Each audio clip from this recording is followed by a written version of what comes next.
La scalata del Grand Capucin dimostrava come si potessero compiere imprese ritenute impossibili utilizzando, sia per numero sia per qualità, gli stessi mezzi tecnici già impiegati negli anni 30 e 40 per superare le famose classiche pareti del cosiddetto sesto grado.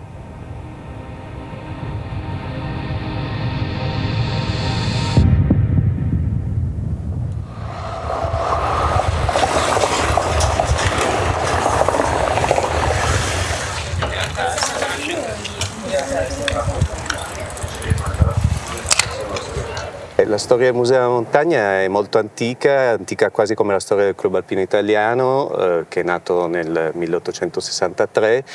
Noi siamo nati nel 1874, quindi pochi anni dopo, già in questa sede.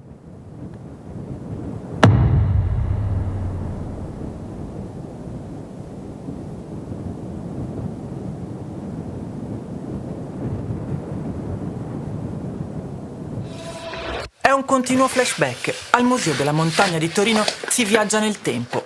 Basta un ritaglio di giornale per essere trasportati nel cuore del massiccio del Monte Bianco e rivivere l'impresa di Walter Bonatti, che tra il 20 e il 23 luglio del 1951 arrivò in vetta al Grand Capucin con il compagno di cordata Luciano Ghigo, una scalata che segna un nuovo corso storico per l'alpinismo. Lui ha iniziato a conservare le cose molto presto, quasi sapesse che sarebbe stato materiale cioè che sarebbe diventato materiale importante. L'archivio arriva qui nel 2016 grazie alla donazione degli eredi di Walter Bonatti, la sua famiglia, e da quel momento si è aperto per noi davvero uno scenario incredibile e sterminato, perché l'archivio è davvero ricchissimo. Passando il suo archivio capisci che lui cercava in tutti i modi di avere un approccio corretto con l'ambiente, con la natura, con essere una parte del tutto.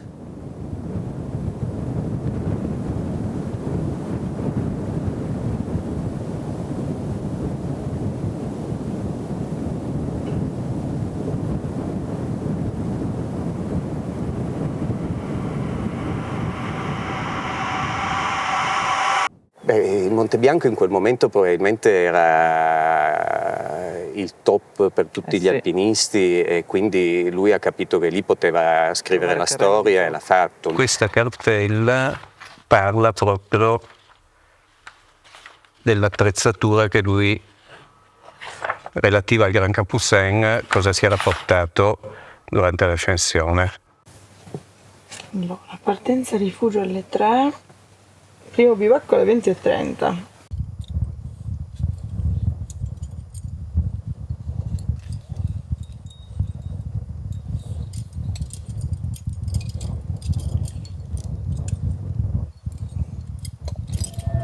Qui al museo lavorava Luciano Ghigo, che è stato Sì. il suo compagno nella salita del Grand Capucin, e Luciano era una persona simpaticissima e ci è capitato di parlarne più volte. Gli dicevo: dai Luciano, raccontami raccontami la salita al Capucin, quali tiri hai fatto tu? E lui, mi ricordo che mi guardava dicendo: tiri da primo. Nessuno, ma Bonatti non faceva far tiri da prima. Io ho fatto il secondo e già era difficile così. No? Questo è ancora interessante perché ci parla di Grand Capucin, nel senso che sono i cunei che lui aveva, i prototipi, e poi ne ha fatti fare di identici che ha utilizzato anche sul Grand Capucin durante l'apertura della sua via con Luciano Ghigo nel 1951. Quando siamo andati al Grand Capucin con Ghigo, mi ricordo che la funivia che porta al Colle del Gigante, a metà strada c'era Giulio Salomoni. Giulio, non hai nel tuo legname da ardere dei legni così e così così, più saldi possibile? Noi li abbiamo forgiati lì da lui.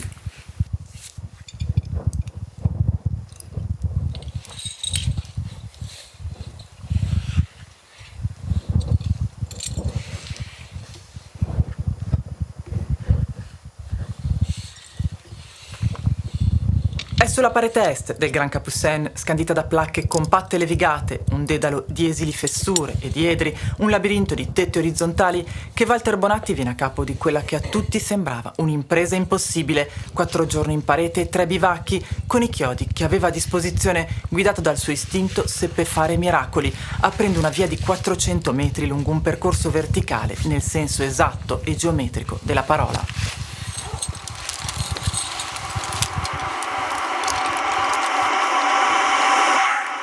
Che cosa deve essere stato per loro aprire quella via coi mezzi che avevano anche a disposizione in quel tempo? È un'impresa un po' da matti, si può dire, per l'epoca, perché in effetti il Grand Capucines dà l'idea, appena lo guardi, di essere una parete liscia o comunque poco fessurata, però quasi strapiombante, cioè supera la verticalità, quindi l'idea di andare lì solo con dei chiodi, senza l'utilizzo di frende che non esistevano all'epoca, e su per quelle pareti più che verticali, insomma, con gli scarponi, mi immagino che per l'epoca poteva essere un'impresa quasi da matti.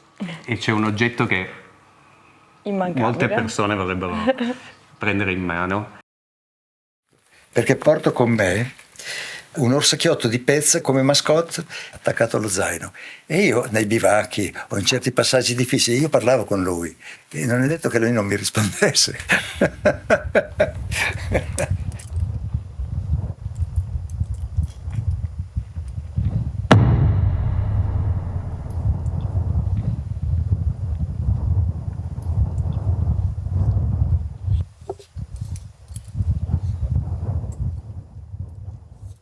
Due giri di fil di ferro fanno l'anello per mettere il moschettone con la corda, e con queste cose io ho fatto le mie del Capucines al Dru. Erano ancora più primordiali dell'alpinismo dell'anteguerra. Era un meridiano di Greenwich per misurarmi in comparazione al passato. Io non ho mai inventato niente dal punto di vista tecnico, volutamente.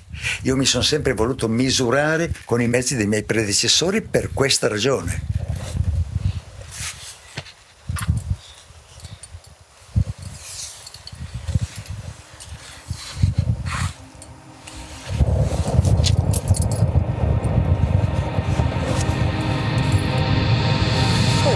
Nel 2021 abbiamo inaugurato qui al museo la mostra Stati di Grazia. Stati di Grazia è un'espressione che Walter Bonatti ha spesso usato nei suoi scritti e nelle sue conferenze per descrivere questa condizione di quasi estasi, di totale affiliazione con la natura. Ti sembra di essere in un'altra dimensione. Io credo che proprio la definizione stati di grazia voglia dire non avere paura. Il momento in cui subentra la paura, secondo me non può più essere uno stato di grazia, perché sei influenzato e sei già in un mood più negativo, diciamo.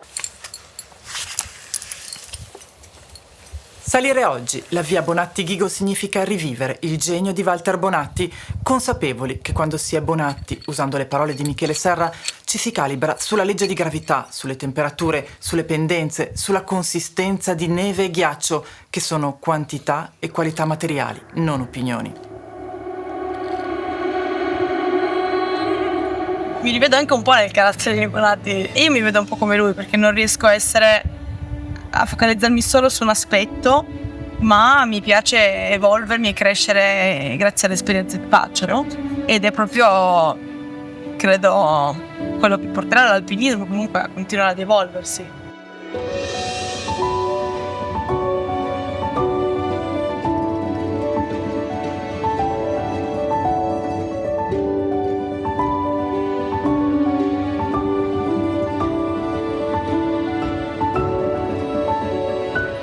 Un uomo che riuscì nella straordinaria impresa di materializzare i sogni. Walter Bonatti tornava al Monte Bianco come un figlio torna dal padre. Diventerà nel 2010 il primo e unico cittadino del Monte Bianco.